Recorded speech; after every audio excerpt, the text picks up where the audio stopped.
하나님이 가장 기뻐하시는 자리에 나아오게 하셨사오니 한 심령도 그냥 왔다 그냥 가는 시간 되지 말고 하나님을 만나고 경험하고 또 우리의 문제가 해결받고 기도 응답받고 돌아가는 시간 되게 하여 주옵소서.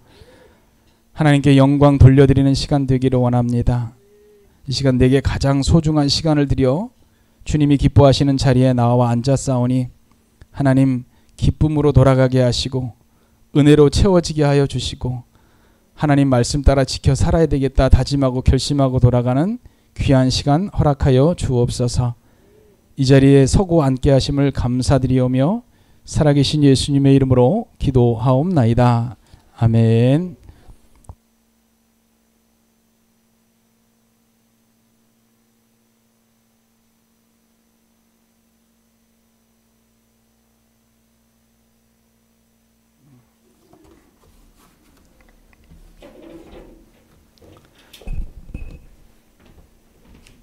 주님 안에서 만나서 반갑습니다. 네, 다시 인사드려요.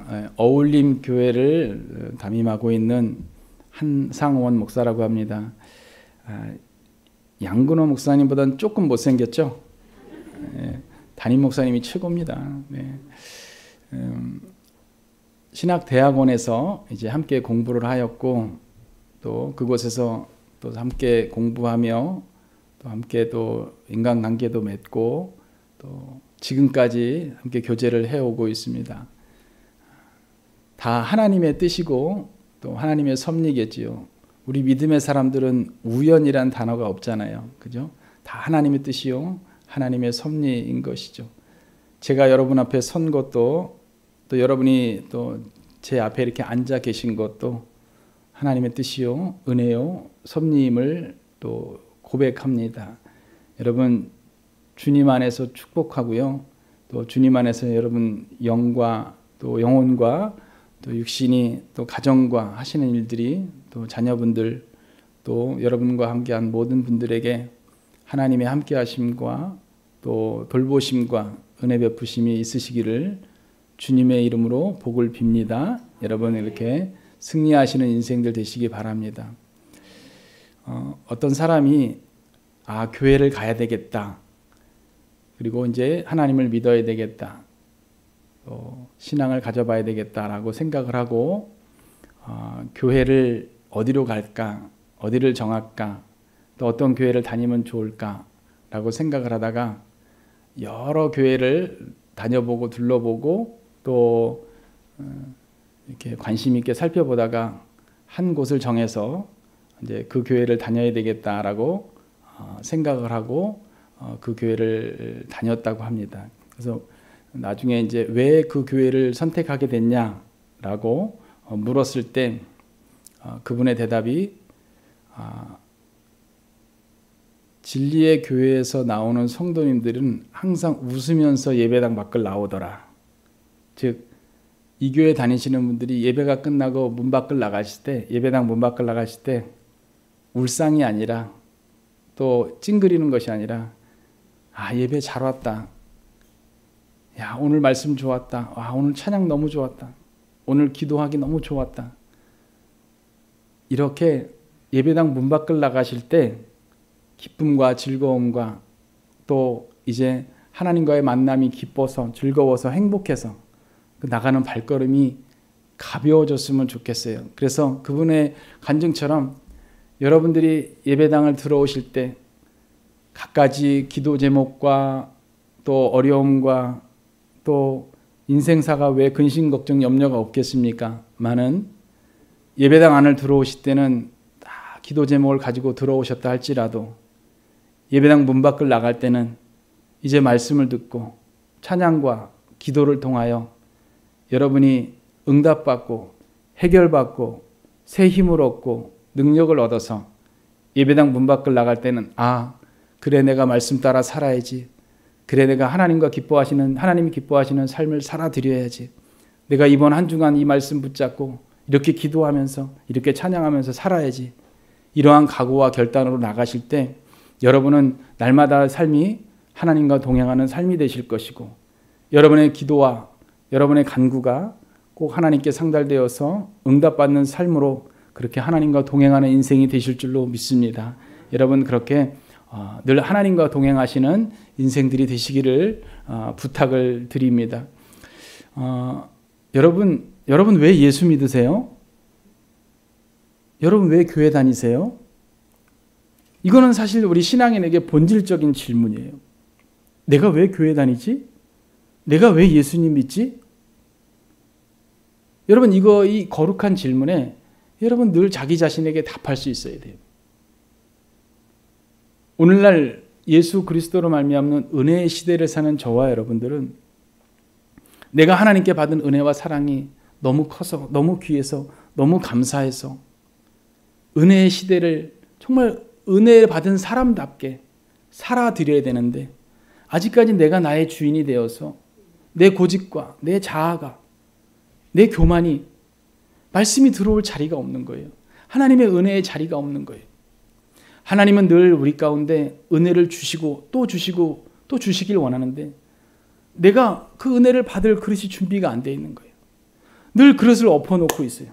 하나님은 우리에게 늘 은혜를 주시고자 하는 또 은혜를 주시고 계시는데 내가 그릇을 엎어놓고 있는 거예요. 은혜를 받을 그릇을 엎어놓고 있는 거예요.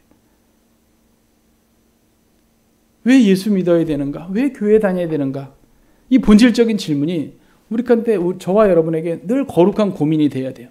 나 왜 예수 믿지? 복 받으려고? 예수님 믿으면 하나님 당연히 복을 주시죠. 근데 우리가 복 받으려고 예수 믿는 사람들은 아니에요. 이미 우리는 예수로 말미암아 복을 받은 사람들이에요. 복 받은 사람답게 우리는 살아드려야 될 의무와 책임이 있는 사람들이지 무엇을 얻기 위해서 바라기 위해서 신앙의 길을 가는 사람들은 아니에요.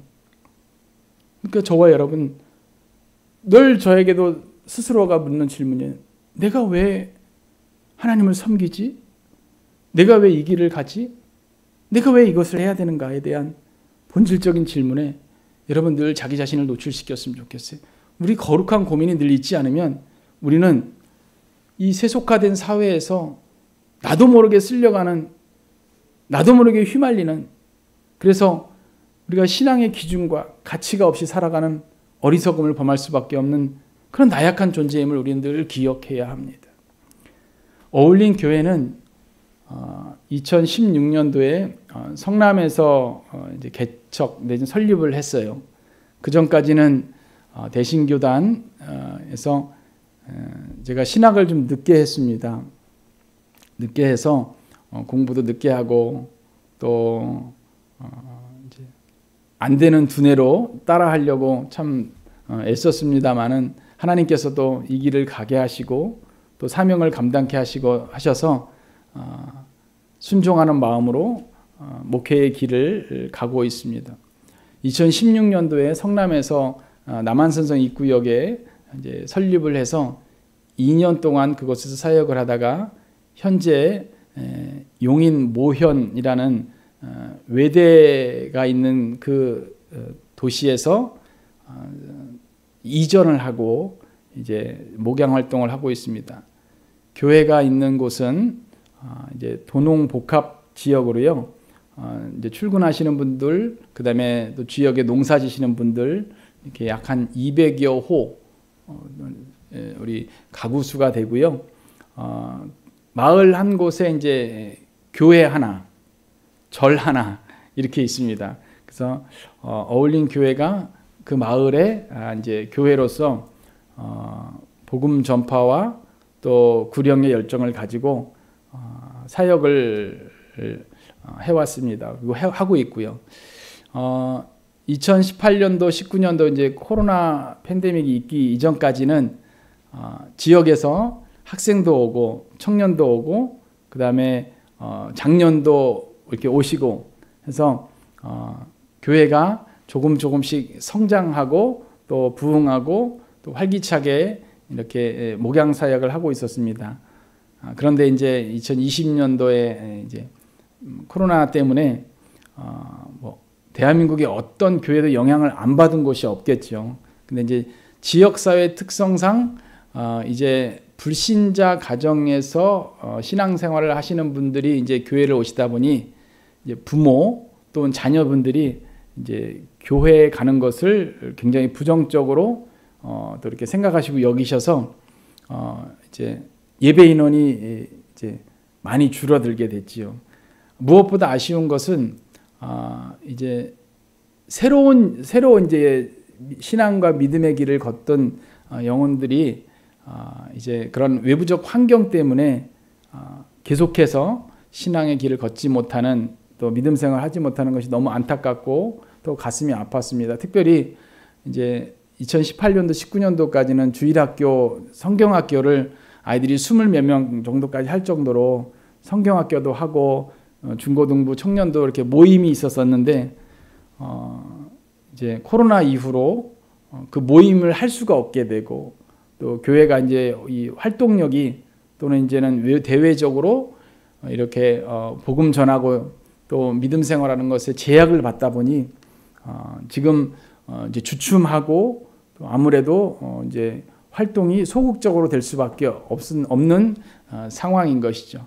또 그래도 감사한 것은 그래도 지역 주변에 이렇게 한 분씩 두 분씩 신앙생활을 안 하시던 분이 또 신앙생활을 하시고자 교회에 오시고, 또 오셔서 기도하시는 분들이 또 함께 또 수요 예배든지 금요 기도회든지 함께 오셔서 이렇게 함께 예배할 수 있는 환경이 점차 조금씩 회복되고 있습니다.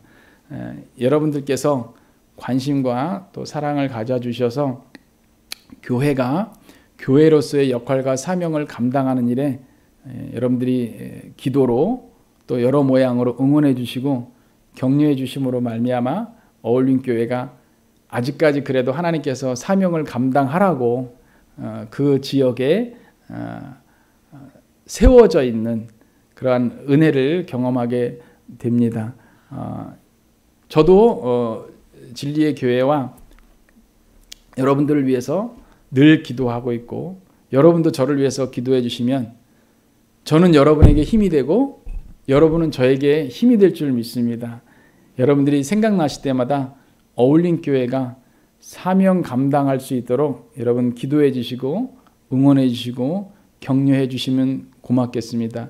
한 영혼이 주께로 돌아오게 하는 일에 쓰임 받는다면 그 교회는 사명을 감당하는 거 아니겠습니까?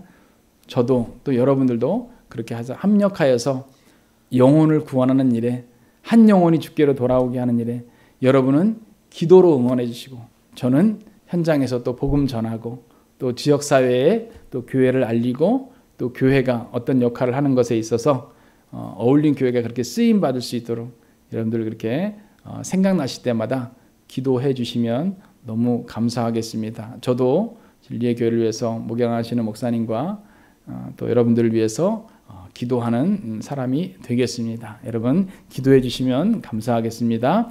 오늘 말씀을 통해서 몇 가지 하나님의 말씀을 가지고 은혜를 나누고자 합니다. 여러분 미가서는 미가 선지자를 통해서 하나님의 백성들에게 하나님의 말씀이 대언되어진 것이죠. 선지자를 통해서 하나님의 뜻이 이스라엘 백성들에게 알려지고 전하여지기를 기대하며 하나님께서 미가 선지자를 통해서 오늘 말씀을 주신 것이죠.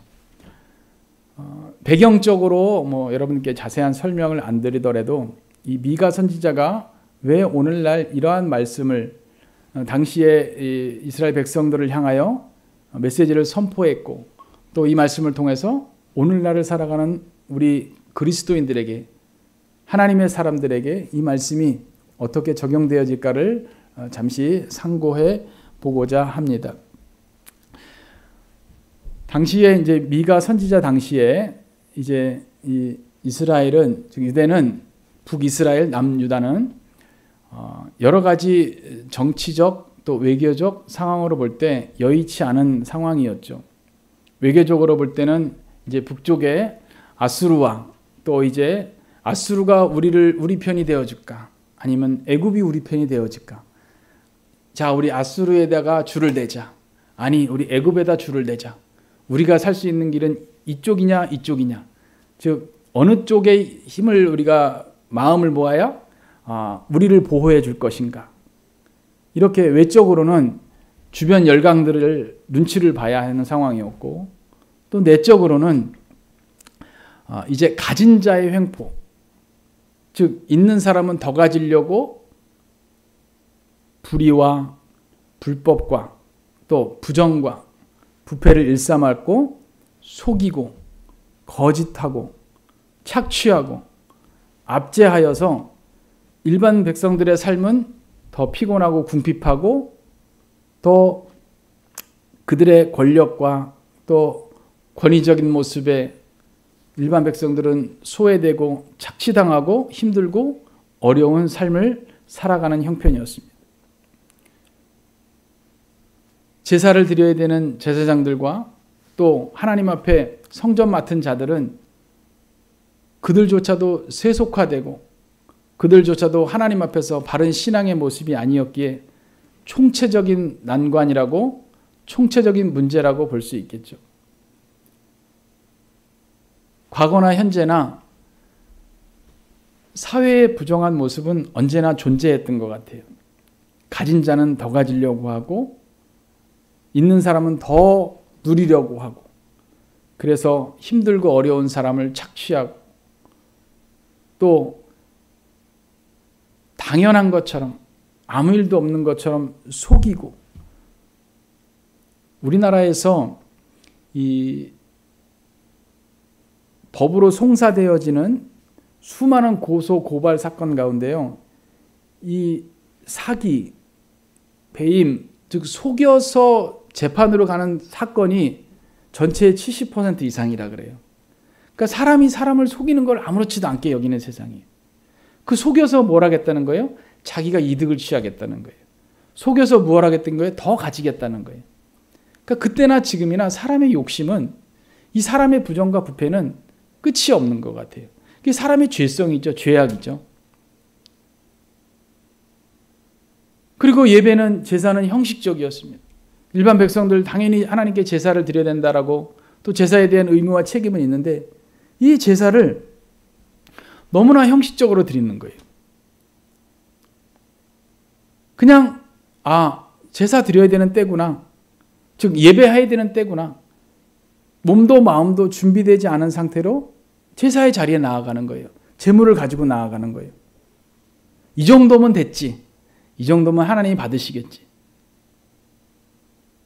이런 안일한 매너리즘에 빠져서 예배가 형식화돼 버린 거예요. 제사가 형식화돼 버린 거예요. 오늘날 우리 예배하는 우리 신앙의 사람들도 이때의 모습에 우리 자신들도 점검을 해보고 돌아봐야 돼요. 내가 내 예배가 너무 형식적이진 않는가? 여러분, 우리는 신앙인이 돼야지 종교인이 돼서는 안 됩니다.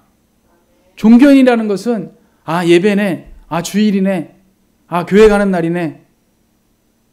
그냥 몸만 와서 앉아 있는 거예요. 내 마음이 진심으로 하나님을 향하고 준비된 자가 되어야 되는데 준비되지 않은 예배라는 거예요. 여러분, 하나님은 의로우시고 거룩하신 분이셔요. 우리의 예배를 받으시지만 나는 예배했지만 하나님이 받으셨다라고 생각하시면 안 돼요. 우리는 늘 두렵고 떨리는 마음으로 하나님 앞에 예배하는 예배자가 돼야 돼요. 그래서 토요일부터 준비해야 돼요. 주중에도 계속 준비해야 돼요. 오늘 제가 저희 교회에서도 설교를 했습니다만 여러분, 우리 신앙인들은, 하나님의 사람들은요, 세상에 살다 예배하는 사람이 돼서는 안 돼요. 예배를 위해 세상을 사는 사람이 돼야 되는 거예요. 세상에 살다가 주일이네, 예배해야 되겠네, 이러한 자세와 마음으로 사시면 안 되고요. 우리 오늘 주일이 예배하는 날이 우리 인생의 가장 중요한 날이 돼야 되고 이 예배 중심의 삶을 살아야 돼요. 하나님 중심의 삶을 살아야 돼요. 물론 주일 성수에 대한 개념들은 조금씩 차이가 있을 수 있겠고 매일매일 우리의 삶이요, 예배요, 그럼 하나님께서 받으시는 삶이 되어야 됐지만 특별히 오늘 거룩하고 복된 날은 우리가 예배를 참으로 정말 소중히 생각하고 귀하게 여기셔야 돼요. 하나님이 받으시는 예배의 시간이 되어야 돼요. 내가 하는 예배가 아니라 하나님이 받으시는. 그러니까는 우리가 예배의 자리도 하나님이 받으실 준비된 예배자가 되어 나와 앉아 있어야 되는 거예요. 그러니까 그것은 주일부터, 주중부터 준비해야 되는 거예요. 그러기 위해서는 예배가 중심이 되지 않으면, 예배 우선순위 하나님 먼저의 삶이 되지 않으면, 마음이 되지 않으면 우리의 삶은 그냥 세속화된 삶으로 살다가 예배하는 날이네 종교인으로 전락해버릴 가능성이 큰 것이죠. 우리가 이걸 경계해야 되는 거예요. 나는 종교인이 아니에요. 우리는 종교인이 아니에요. 우리는 신앙이 믿음의 사람이에요. 그러기 위해서는 종교인의 삶을 경계해야 되는 거예요. 따라서 우리 안에는 이 거룩한 갈등이 계속해서 일어나야 돼요. 내가 하나님의 사람으로 살려면, 말씀 따라 살려면 세상과 부딪히는 것이 많단 말이에요. 이 세상과 부딪히는 것에서 우리는 늘 하나님의 편에 설 수 있어야 돼요. 하나님의 뜻을 선택할 수 있어야 돼요. 하나님이 기뻐하시는 것을 고를 수 있어야 돼요. 이 거룩한 고민이 우리 가운데 날마다 있어야 되는 것이죠. 이 당시에 이 제사장들도 그랬습니다. 종교인들이 그랬어요. 여기 이 신앙인이라고 말할 수 있을까요? 형식과 매너리즘에 빠진 종교인들과 신앙인, 이 백성들, 종교인들과 신앙인이나 종교인들, 이 백성들, 그러니까 하나님이 보실 때는 안타깝고 속상한, 하나님 입장에서 볼 때는 그들의 모습이 어떤 것이죠. 제사라는 것이 긍휼과 자비를 구하며 하나님의 은총과 은혜를 기대하며 나아가는 자리가 되어야 되는데요. 형식적이 돼버린 거예요. 종교적 행사로 전락해버린 거예요. 그리고 말씀은 영향력을 잃어서 백성들이 그냥 세속적인 삶을 사는 거예요. 그러니까 어떻게 하든지 나 손해 안 보려고 하고 어떤 편에서는 더 가지려고 하고 이렇게 부정과 부패가 만연된, 횡포가 만연된, 그리하여서 너나 나나 다 할 것 없이 세속적인 삶을 살아버리는 사람들 속에서 하나님의 뜻대로 사는 것이 무엇인가? 하나님이 원하시는 것은 무엇인가? 하나님이 바라시는 것은 무엇인가? 이 미가 선지자가 정말 세상을 바라보며 안타깝고 속상한 마음으로 세상을 향해 외치는 메시지가 오늘 이 본문의 말씀입니다. 백성들은 얘기합니다. 자, 그러면 내가 어떻게 하면 하나님이 우리의 제사를 받으시겠냐? 이렇게 묻는 거예요. 6절에 보면은 1년 된 송아지를 가져가면 하나님이 받으시겠냐? 7절에 보면은 천천의 수양이나 만말의 강물 같은 기름을 하나님이 받으시겠냐? 내 마다들을 내 영혼의 죄로 말미암아 내 몸의 열매를 하나님 그럼 받으시겠냐? 이렇게 하면 하나님이 받으시겠냐? 외적인 것을 가지고 미가 선지자와 지금 논쟁을 하는 거예요. 미가 선지자, 그러면 하나님 그거 기뻐하실 것 같으냐? 하나님이 기뻐하시는 게 뭔데, 그러면? 하나님이 원하시는 게 뭔데? 하나님이 바라시는 것이 무엇인데? 그 당시나, 오늘 현대나, 저와 여러분들이 만약에 그 자리에 있다면, 아니면 미가 선지자가 오늘날 저와 여러분에게 외친다면, 오늘 말씀을 통해서 우리는 어떠한 답을, 또 말씀을 통해서 우리는 어떠한 깨달음을 얻어야 될까요? 그러면 백성들이 묻습니다. 그럼 이것을 하나님이 기뻐하시겠느냐? 미가 선지자가 대답합니다. 아니라. 그럼 무엇이냐? 라고 할 때 8절에 보면은 사람아 주께서 선한 것이 무엇임을 내게 보이셨나니 여호와께서 내게 구하시는 것은, 우리 8절 한번 같이 읽어보겠습니다. 사람아부터 읽습니다. 시작. 사람아.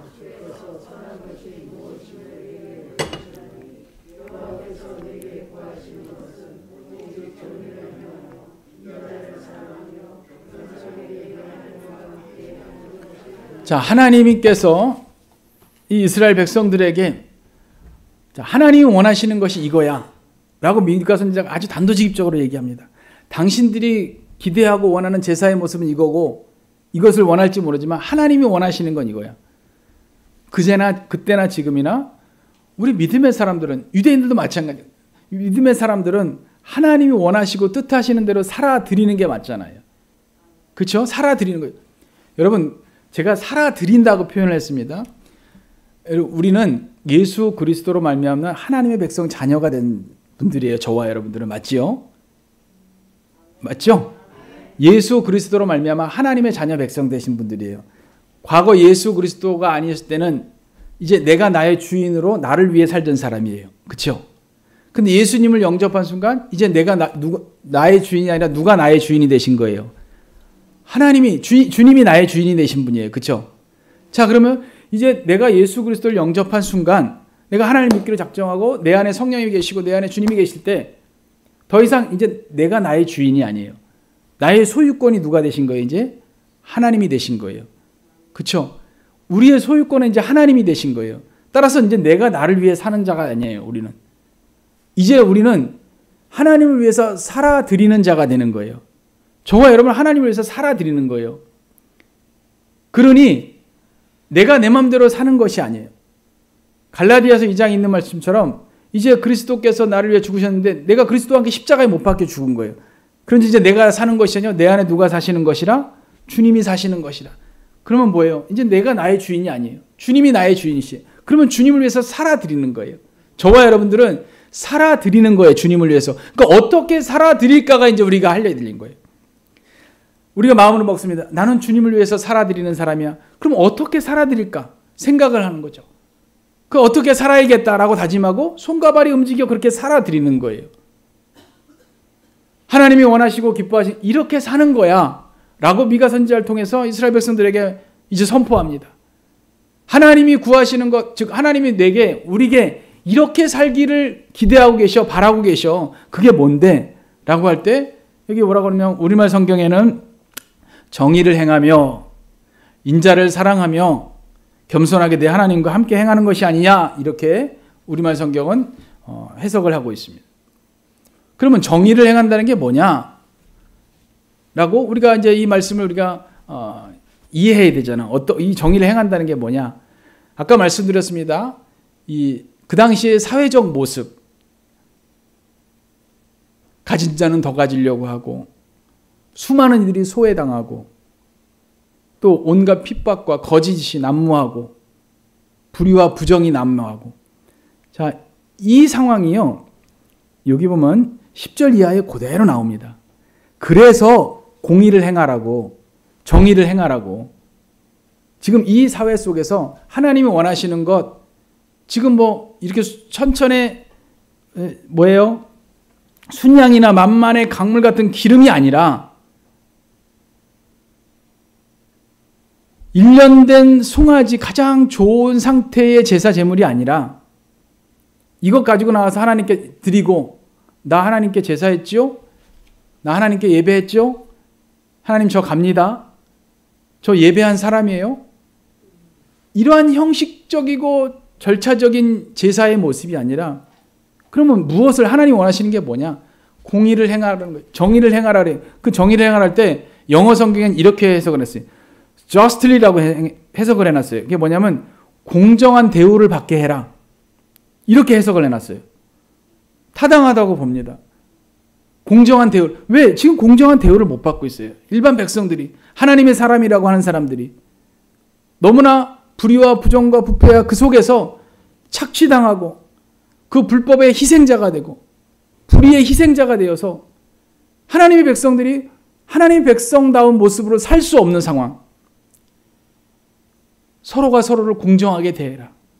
누가 누구에게 차별 두지 말고, 가졌다고 행패 부리지 말고, 없다고 무시하지 말고, 거짓으로 속이지 말고, 저울로 에바로 편취하거나 더 가지고 불법을 행하지 말고 공정하게 대할 수 있도록 해라. 오늘날 우리가 이 말씀을 통해서 그러면 이 시대를 살아가는 저와 여러분, 하나님께서 여러분들이시여 정의를 행하며 사십시오라고 할 때 그러면 오늘날 사는 저와 여러분들이 이 정의를 행하며 산다는 것이 어떤 해석으로 우리가 적용을 해야 될까요? 저는 이렇게 생각해 봤습니다. 그 하나님이 제게 원하시는, 우리에게 원하시는 정의란 무엇일까? 공의란 무엇일까?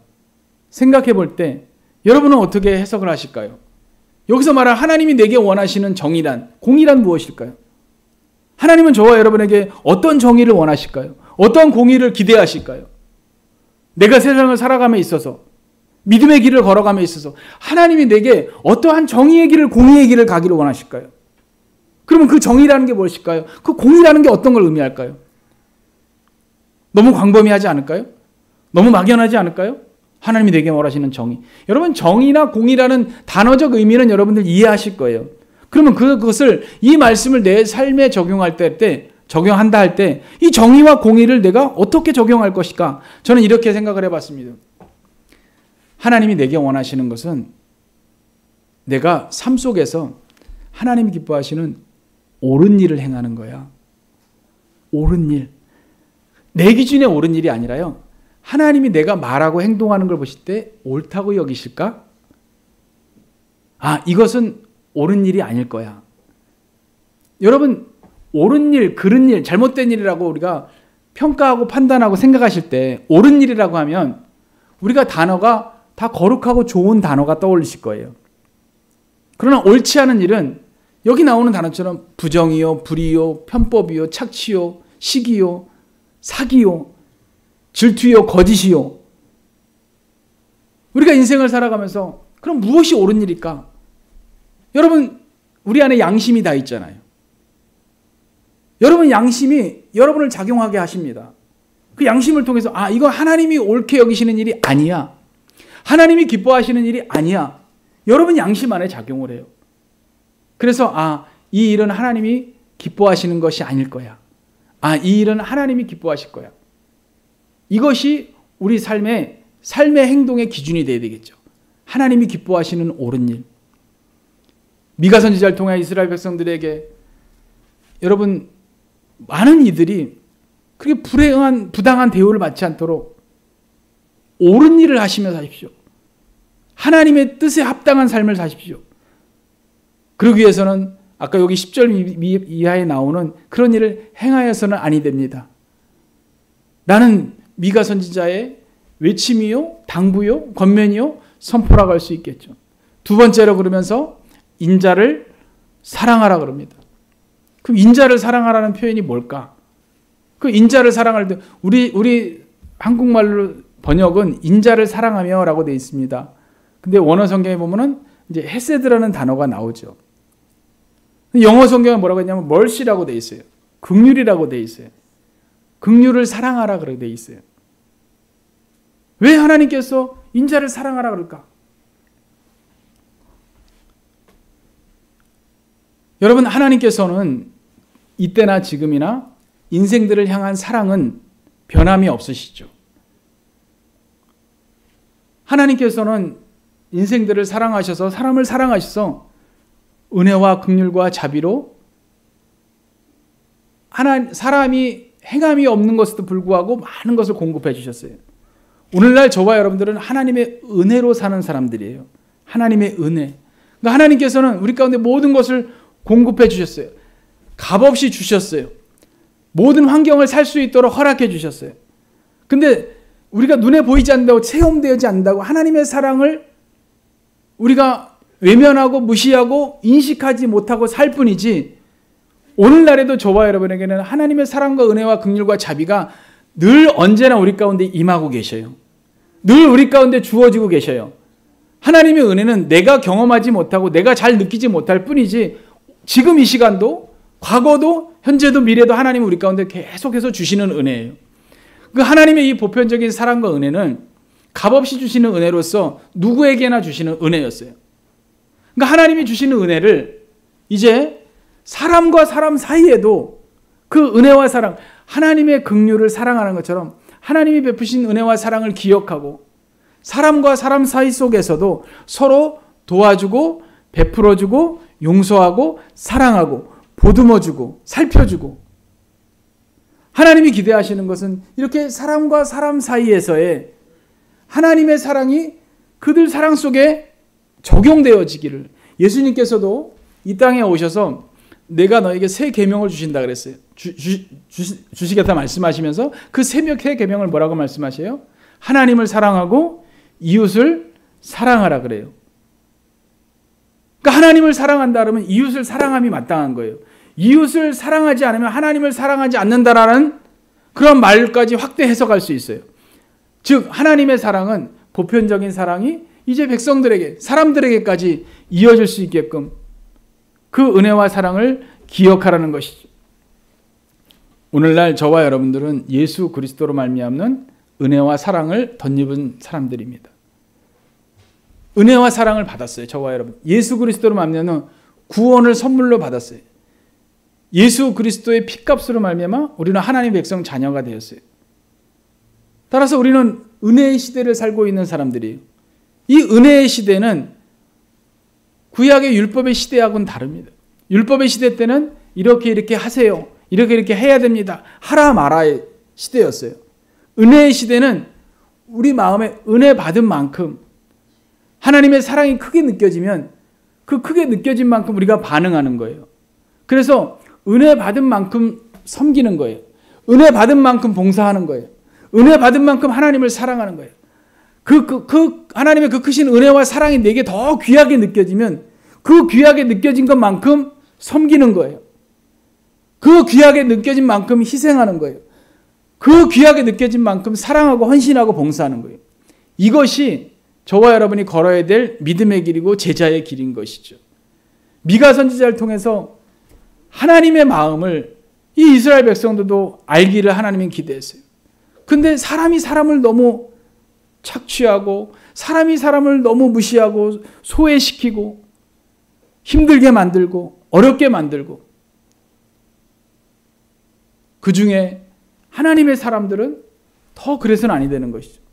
근데 하나님의 사람들까지 거기에 동조하고 있다면 하나님의 심정은 어떠실까요? 하나님의 마음은 어떨까요? 지금 시대를 살아가는 우리 믿음의 사람들이 우리는 구별되고 우리는 다른 삶을 살아야 되는 분들이에요. 우리는 은혜 받은 만큼 하나님께 영광을 돌려드리고 그 은혜에 감사하여서 내가 받은 그 은혜, 그 구원이 감격되어서 갚을 수 없는 하나님의 사랑이 너무 귀해서 나아가서 복음을 전합니다. 예수를 전합니다. 하나님을 알게 합니다. 전도합니다. 우리는 달라야 되는 사람들이에요. 우리는 구별되어야 되는 사람들이에요. 미가 선지자가 비단 이 이스라엘 백성들뿐만 아니라 특별히 하나님께 선택받은 사람들, 당신들은 그러면 안 됩니다. 당신들은 제발 하나님의 뜻대로 살아야 됩니다. 당신들은 정말 하나님이 원하시는 것이 무엇인지를 알아야 됩니다. 그리고 그 안 것을 실천에 옮길 수 있어야 됩니다. 간절한 마음이 묻어나는 것이죠. 그리고 마지막으로 겸손히 하나님과 동행하는 것이라고 얘기를 합니다. 겸손히 하나님과 동행하는 것이 어떤 의미일까요?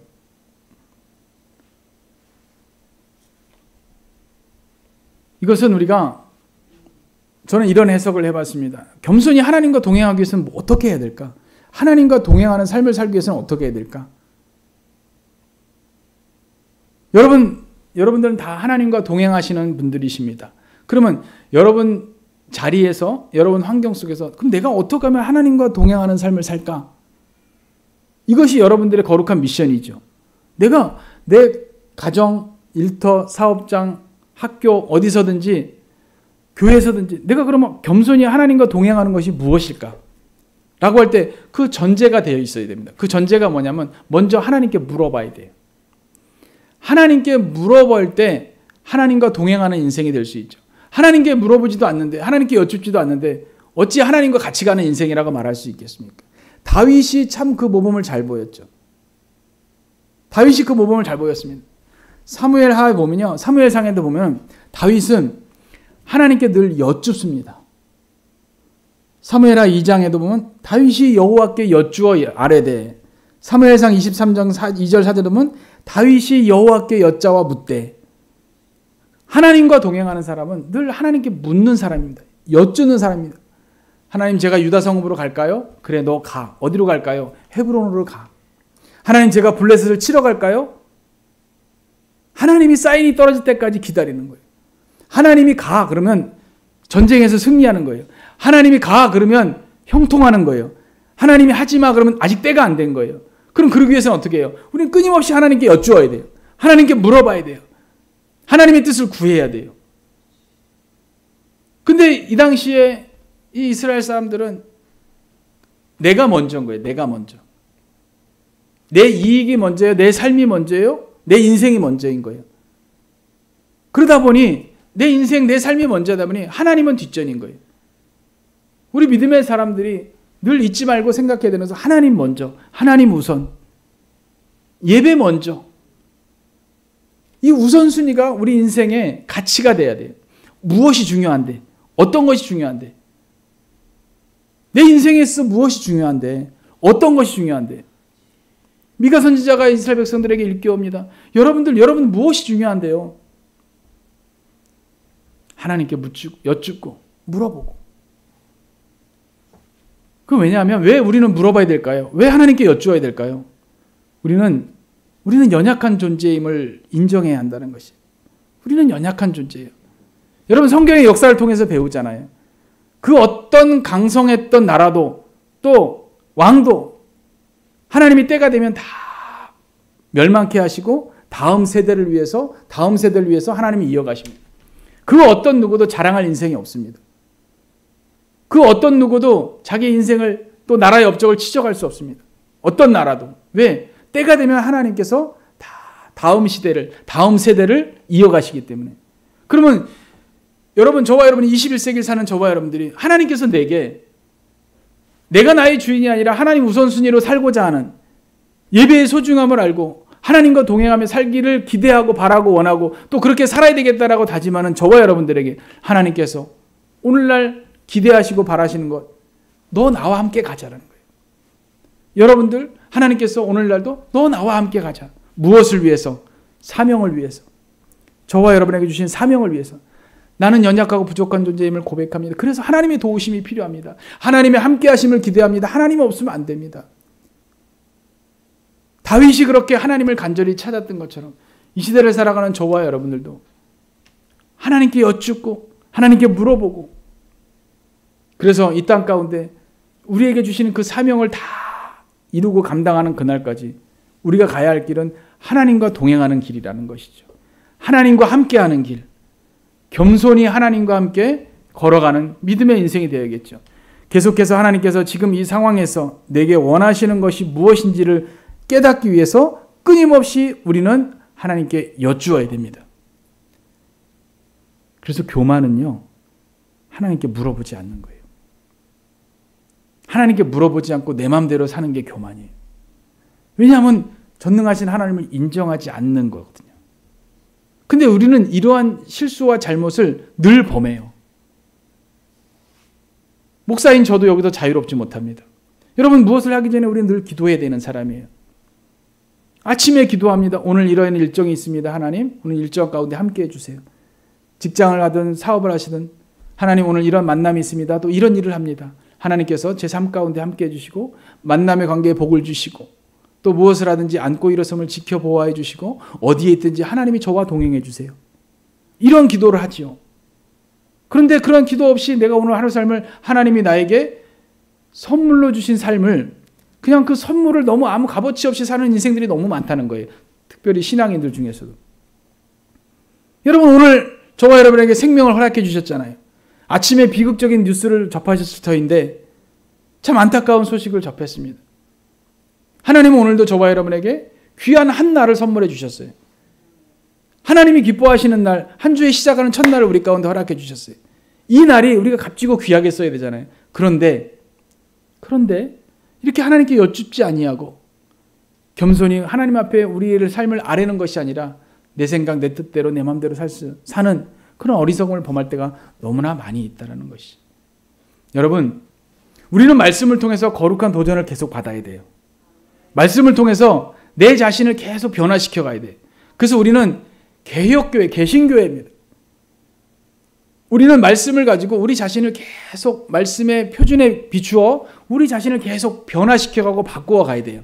말씀이 원하는 대로, 말씀이 기대하는 대로, 말씀이 기준하는 대로. 그래서 우리 자신을 계속 바꾸어 가는 거예요. 이것을 다른 말로 우리는 성화라고 그럽니다. 우리는 이 길을 가야 되는 사람들이에요. 누구와 함께? 하나님과 함께. 미가 선지자가 당시의 이스라엘 백성들을 향했던 그 선포와 외침이 오늘날 저와 여러분에게도 하나님께서 나를 통하여 이 말씀을 가지고 하나님이 내게 어떠한 길을 가라 하시는지, 어떠한 믿음의 자세와 마음을 먹고 살아가라 하시는지 이 말씀을 통하여 도전이 되셨으면 좋겠고요. 또 이 말씀을 통해서 내가 이 말씀을 가지고 그렇게 살아야 되겠구나. 하나님의 말씀을 실천해야 되겠구나. 이러한 다짐과 결단이 여러분 가운데 있으셨으면 좋겠습니다. 이 말씀은 사람은 나를 바꿀 수 없습니다. 여러분 스스로도 인정하실 거예요. 내가 나를 바꾼다는 게 얼마나 힘든 일이라는 걸. 내가 나를 변화시킨다는 게 얼마나 힘든 일이라는 걸. 그러나 말씀만이 할 수 있습니다. 내가 말씀을 통하여 변화받겠다. 말씀이 내 삶을 인도해 가도록 내가 말씀 앞에 내 삶을 맡겨드리겠다. 이러한 분은 말씀이 내 삶을 변화가도록 우리는 맡겨드릴 수 있습니다. 그래서 이 말씀이 우리 삶을 인도해 가서 저와 여러분의 삶이 말씀으로 인도함을 받는 삶, 결국 하나님과 동행하는 삶. 여러분의 남은 여생이 얼마가 될지 알 수는 없으나 여러분의 남은 여생이 그렇게 하나님과 동행하시고 하나님 앞에서의 어떤 것이 옳은 일인가에 대한 분별과 판단이 있으시고 또 하나님의 사랑을 늘 마음속에 기억하시고 받은 사랑 누구에게, 이웃에게 또 옆에 내 옆에 있는 분들에게, 내 앞뒤에 있는 분들에게 함께 나누고 전하고 섬기고 주님의 모습을 본받아 그분 가신 길을 따라가려고 힘쓰시고 애쓰시고 그리고 평생을 주님과 함께 여쭙고 그분께 물어보고 그분의 도우심을 구하고 그분과 함께 하심을 기대하시면서 살아가실 때 여러분은 승리하시는 인생, 하나님께서 함께 하시는 인생, 그리하여 결국 여러분 천국에서 다 같이 만나시자고요. 우리 그래야 되잖아요. 그렇죠? 하나님 나라에서 다시 만나야 되잖아요. 그 영광을 위해서 때로는 이 거룩한 도전에 맞서서 하나님의 뜻대로 살겠다 다짐하시고 결심하시고 나는 하나님 아니면 안 돼. 하나님과 동행하는 인생이 아니면 안 돼. 이러한 믿음의 자세로 남은 인생 승리하시기를 주님의 이름으로 축복합니다. 좋으신 하나님, 하나님과 함께하는 인생 되기를 원합니다. 말씀 따라 사는 하나님의 사람이 되기를 원합니다. 부족하고 연약함을 인정하며 주의 보좌로 나아가오니 힘주시고 능력 주시고 함께하여 주셔서 승리하는 삶으로 하나님께 영광 돌려드리는 믿음의 자녀 되게 은혜 베풀어 주옵소서. 예수님의 이름으로 기도합니다.